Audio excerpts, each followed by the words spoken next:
ভিডিওটি সম্পূর্ণ দেখুন। উপকারী মনে হলে আমাদের পরিবার ও সমাজকে সচেতন করতে ভিডিওটি সর্বোচ্চ শেয়ার করবেন। ইসলাম প্রচার সহযোগিতা করতে আমাদের চ্যানেলটি সাবস্ক্রাইব করুন। ধন্যবাদ। রাসূল সাল্লাল্লাহু আলাইহি সাল্লাম বলেছেন, সেই ভয়ঙ্কর 7 শ্রেণী মানুষের কথা যাদেরকে কিয়ামতের দিন মহান রব্বুল আলামিন ক্ষমা করবেন না, এমনকি তারা যতই নামাজ ও রোজা করুক না কেন। 1 নাম্বার, অহংকারী ব্যক্তি। রাসূল সাল্লাল্লাহু আলাইহি সাল্লাম বলেছেন, যাদের অন্তরে একটি সরিষার দানা পরিমাণ অহংকার থাকে, সে কখনো জান্নাতে প্রবেশ করতে পারে না। যে ব্যক্তি নিজেদের বড় মনে করে এবং অন্যকে তুচ্ছ করে দেখে, মহান রব্বুল আলামিন তাদেরকে কখনো পছন্দ করেন না। সহিহ মুসলিম হাদিস নাম্বার 91। 2 নাম্বার, আত্মীয়তা ছিন্নকারী। সহিহ বুখারী হাদিসের বর্ণনা, হাদিস নাম্বার 5984।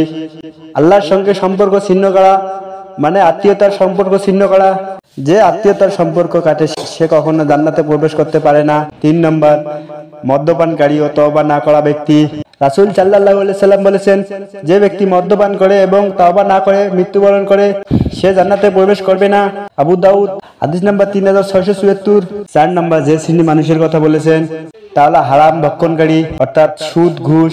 সূরা আল ইমরান আয়াত নাম্বার 130-এ বলেছেন, তোমরা সুদ খেও না, বহুগুণ বাড়িয়ে। সুদ ও ঘুষ খাওয়ার পরিণতি অত্যন্ত ভয়ঙ্কর। যারা এরপরও তওবা করেনি তাদের জন্য রয়েছে কঠিন শাস্তি। 5 নাম্বার, যে শ্রেণী মানুষের কথা বলেছেন নামাজকে অবহেলা করা ব্যক্তি। সূরা আল মাউন আয়াত নাম্বার 4-5, আয়াত নাম্বার 4 এবং 5-এ বলেছেন, অতএব দুর্ভোগ সেই নামাজীদের জন্য যারা তাদের নামাজে গাফেল। নামাজ যারা ইচ্ছাকৃতভাবে ফেলে দেয়, অবহেলা করে, আল্লাহ তাদের তীব্র শাস্তির হুঁশিয়ারি দিয়েছেন। 5 নাম্বার, যাদের কথা বলেছেন পিতামাতার অবাধ্য সন্তান।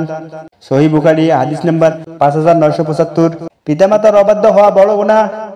যারা মা বাবার কথা শোনে না, রাগায়, তাচ্ছিল্য করে, তাদের জন্য কোনো ক্ষমা নেই যদি তারা ক্ষমা না চায়। 7 নাম্বার, গীবত ও অপবাদ প্রদানকারী। সূরা হুজরাত আয়াত নাম্বার 12। তোমরা একে অন্যের গীবত করো না। কেউ কি চায় তার মৃত ভাইয়ের মাংস খেতে? গীবতগামীদের জাহান্নামে কঠিন শাস্তির কথা বলা হয়েছে। এই বিষয়গুলো আমাদের জীবনে প্রতিটি দিন পরিহার করা জরুরি।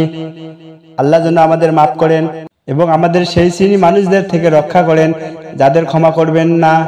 হে রব্বুল আলামিন, আমাদের অন্তর থেকে অহংকার, গীবত, অবাধ্যতা, অপবিত্র কাজ থেকে দূরে রাখুন। আমাদের ঈমান মজবুত করুন এবং আপনাকে রাজি করার তৌফিক দিন। সকলে বলুন, রব্বিরহামহুমা কামা রব্বায়ানি সগীরা। হে আল্লাহ, আমাদের পিতামাতার প্রতি খেদমত করার তৌফিক দান করো, জান্নাত নসিব করো। সুদ, ঘুষ এবং হারাম কাজ থেকে আমাদের সকলকে তুমি হেফাজত করো। কোরআন ও হাদিসের আলোকে জীবন চলার মতন তৌফিক দান করো। আল্লাহ যেন আপনাকে আমাকে কথাগুলো বুঝে আমল করার তৌফিক দান করে। আমিন।